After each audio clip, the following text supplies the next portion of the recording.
The history of Christ Church begins with Dr. Sylvester Gardner, a wealthy Boston physician and druggist, shown here in this 1772 portrait by John Singleton Copley of Boston.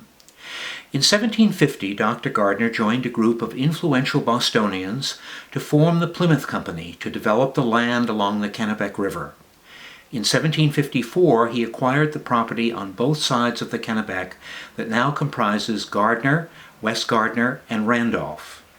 After encouraging settlers to locate on his land for farming and lumbering, he turned his attention to founding a church. An ardent Anglican, he began in 1771 to erect a church in Gardner, naming it in honor of his eldest daughter. The first services were held there in 1772, but the American Revolution and its aftermath delayed the completion of the building. Upon his death in 1786, Dr. Gardner bequeathed funds to finish St. Anne's and to pay for the annual salary of a rector. Shortly before its completion, the building burned in August 1793. The second St. Anne's Church was constructed in 1793-94 in a simple post-colonial style and stood 200 feet south of the present stone church. Services were held in St. Anne's from 1794 until 1820, when they were moved to the new Christ Church. The old building was leased to the town of Gardner for a town hall and burned in 1834. Robert Halliwell Gardner I, shown here in this portrait by Chester Harding of Boston, inherited his grandfather Dr. Sylvester Gardner's main lands and began to develop them when he turned 21 in 1803. For the next 6 decades, he devoted himself to transforming Gardner from a frontier outpost to a thriving industrial community, constructing wharves, dams, mills, and commercial buildings. In 1804, he joined the Episcopal Church in Gardner and was its principal supporter for 60 years until his death in 1864 at the age of 82. In November 1817, the Reverend Gideon W. Olney of Providence, Rhode Island, became the rector of St. Anne's Church. Robert Halliwell Gardner recalled that Mr. Olney had naturally uncommon powers of voice, which he had cultivated with great care, and had acquired great skill in its management, having been a constant attendant at the theater. He had also great sensibility and excited sympathy of his hearers, and whenever he preached, he drew crowds. The Reverend Olney had been in Gardner only a short time before his fame as a preacher had spread throughout the area. Within 6 weeks of his installation, St. Anne's had become so overcrowded that the parish voted to build a new church. Born in Boston in 1779, William Tudor was a writer who became the founder and first editor of the North American Review. At the request of his brother-in-law, Robert Halliwell Gardner, Tudor contacted the Reverend Samuel Farmer Jarvis of New York in January 1818 for the plan of a church, stating that Mr. Gardner is very anxious that this should be a suitable building. They mean to build it of stone, unhewn in the Gothic style, 1 row of large windows on either side, with a square Gothic tower as simple as possible, and to produce effect by fine proportions, and not by ornament which they cannot afford. This portrait of Tudor was painted by the Boston artist Gilbert Stuart. By May, the Reverend Samuel Farmer Jarvis had sent Robert Halliwell Gardner plans for a Gothic stone church, which Gardner praised as a beautiful plan of a church, which I think is more in its kind than any other I have seen in the United States, and just what we wanted. Born in Middletown, Connecticut, the Reverend Jarvis graduated from Yale in 1805 and was ordained in 1811. In addition to serving in parishes in New York, Boston, and Connecticut, he was a college professor, a writer, an editor, and a staunch advocate for designing Episcopal churches in the Gothic style. The Reverend Jarvis's portrait was painted by Gilbert Stuart and his daughter Jane Stewart. This is the architectural drawing by the Reverend Samuel Farmer Jarvis for the rear wall of Christ Church, showing the large pointed arch chancel window and the battlemented roofline ornamented by spires. This architectural drawing by the Reverend Samuel Farmer Jarvis for the site plan of Christ Church shows the floor plans of the church and an attached parsonage, as well as a proposed parsonage garden. Jarvis's plan for the church called for 4 windows on each of the 2 side walls. When the building committee met on May 6, 1818, to review Jarvis's drawings, they adopted a plan that increased the side windows to 5. On June 20, 1818, the committee modified their earlier decision to 3 windows in a side instead of 5. The parsonage was not built, and the proposed parsonage garden became the churchyard cemetery. In this drawing, Dresden Avenue is at the top of the page. On June 27, 1818, the pews were sold to finance the construction of Christ Church. This plan of pews in the stone church records the results of that sale. The highest prices paid included $250 for pews purchased by Robert Hollowell Gardner, Benjamin Vaughan of Hollowell, and his son-in-law, John Merrick.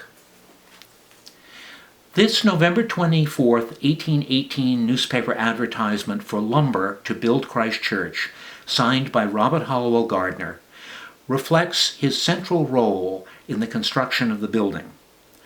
The sale of the pews raised only $3,815.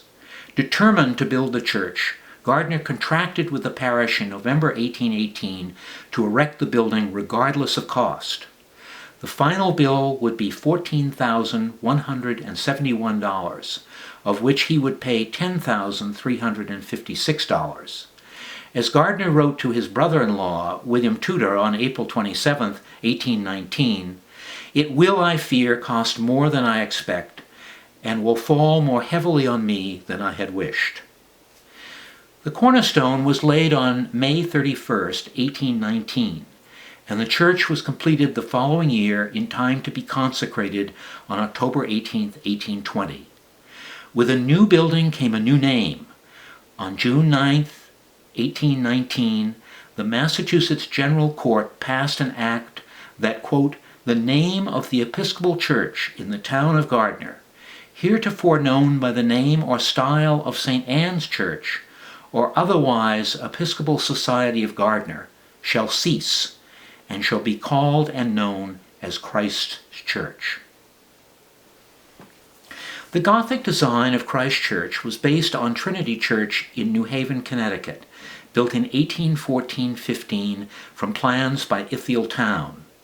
The Reverend Samuel Farmer Jarvis expressed his admiration for Town's use of Gothic architecture when he delivered the sermon at Trinity's cornerstone laying in 1814, declaring that style of building, which is commonly termed Gothic, and which is distinguished by its pointed arches and its slender clustering of columns, is particularly adapted to sacred uses. The earliest view of Christ Church is this circa 1827 lithograph, published by John and William Pendleton in Boston, based on a drawing by the New York architect Alexander Jackson Davis. This print reflects the attention the church attracted in the 1820s as an early example of Gothic Revival religious architecture in America. In 1821, the Christian Journal described the new building. Christ Church is built of hewn granite, divided into blocks of nearly equal size, and is of the simplest and purest style of Gothic architecture. The walls are crowned with battlements, which partially conceal the roof, and instead of a cornice there is merely a band of stone corresponding with that of the water table below. The spire, together with the tower, forms an elevation of 120 feet. In the tower, immediately over the door, is a large window 30 feet high, which lights the staircase leading to the gallery. The granite for the church came from a quarry owned by Robert Hollowell Gardner at Litchfield Neck on the Cobbessy Stream. Christ Church, shown in a drawing done in 1828 by Allen Holmes. From left to right, Christ Church, St. Anne's Church, which stood from 1793 to 1834, the Gardner Lyceum, 1822 to 1869, and the old schoolhouse in the foreground. The schoolhouse is located on the Gardner Common, which Robert Hollowell Gardner gave to the town in 1824. Here is a view of Christ Church from the 1846 Gardner map. Note in particular the spires on the church itself as well as on the tower. Here is a similar view of Christ Church in 1852 from Hanson's History of Gardner, again showing the church with its spires. Now we're looking at one of the earliest photographs of Christ Church, taken about 1875, and as we'll note, by that time the spires have been removed from the church itself as well as from the tower. A view of the facade of the church about 1890.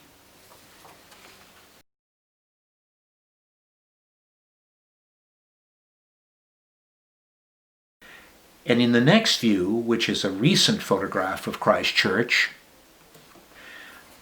we see that the exterior of the building has remained largely unchanged since the removal of the spires, probably around 1870.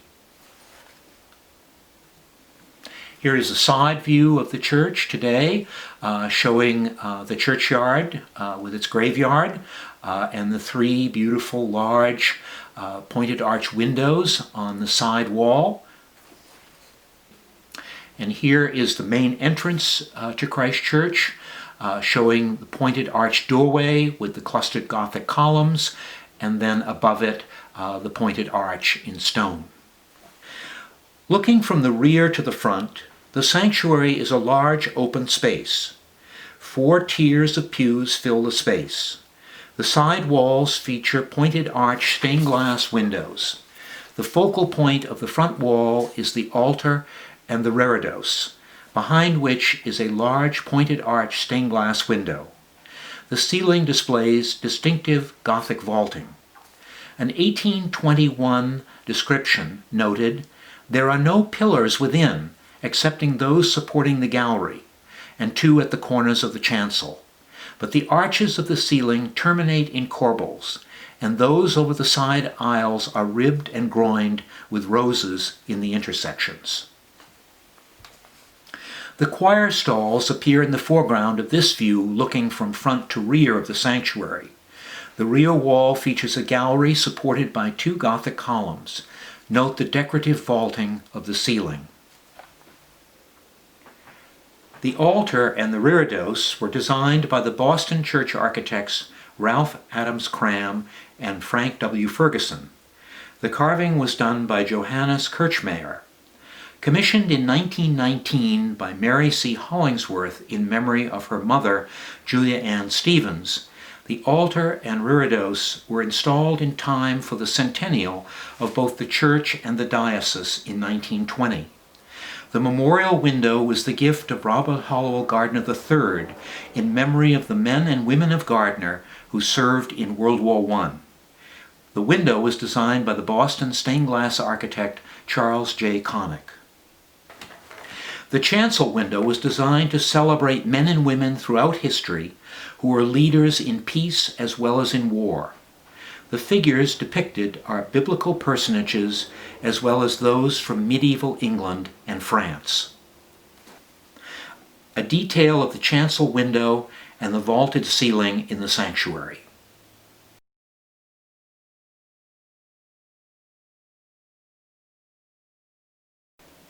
A detail of the rear of the sanctuary with a doorway, a column supporting the gallery, and the front of the gallery, all displaying Gothic features.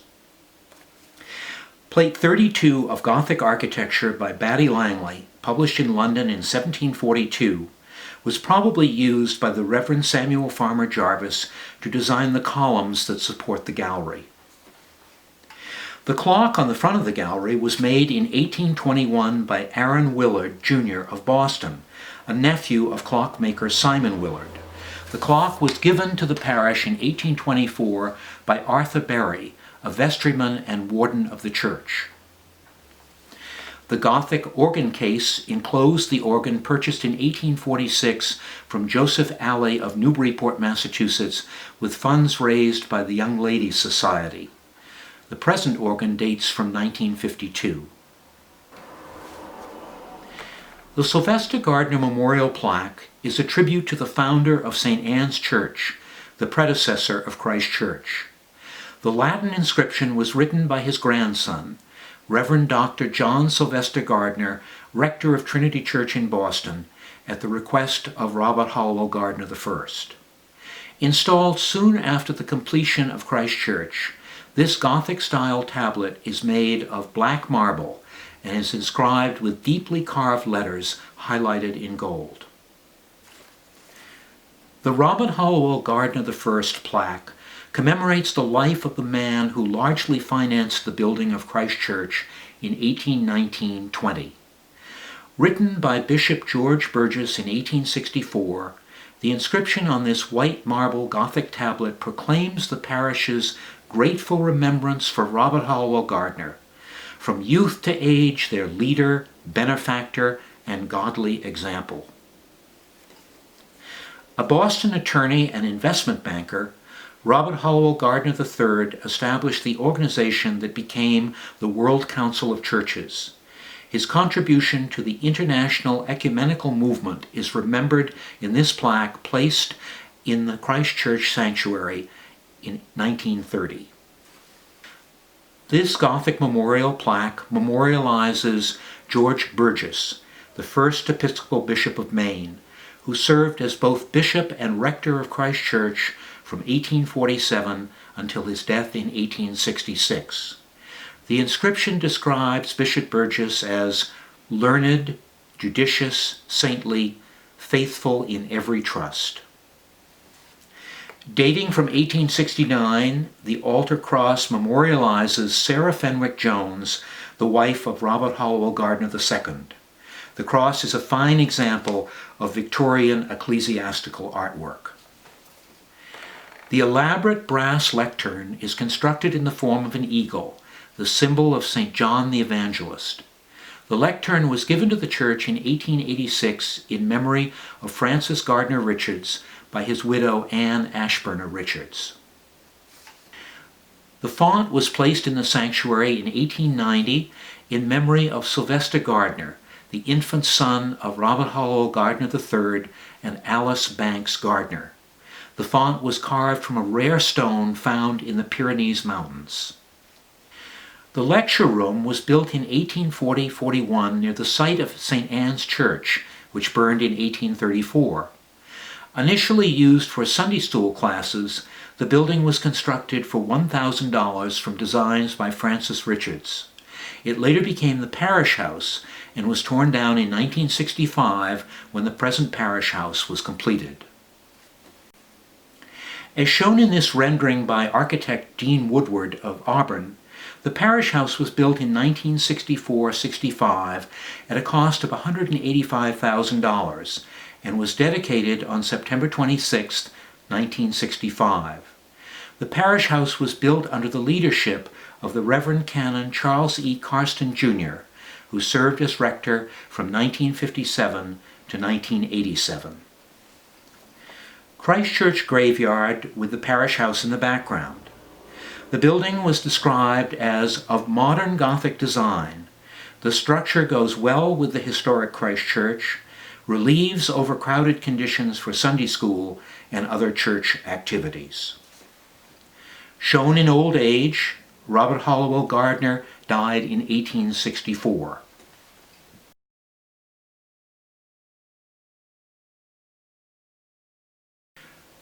New York architect Richard Upjohn drew the design for Robert Hallowell Gardner's brownstone Gothic monument in the churchyard, erected shortly after Gardner's death in 1864. The largest monument in the Christ Church graveyard is the marble cross that marks the grave of Bishop George Burgess. Designed by the New York architect Edward Tuckerman Potter, the Burgess Monument was erected shortly after the bishop's death in 1866. Bishop Burgess shown in a photograph taken in 1862.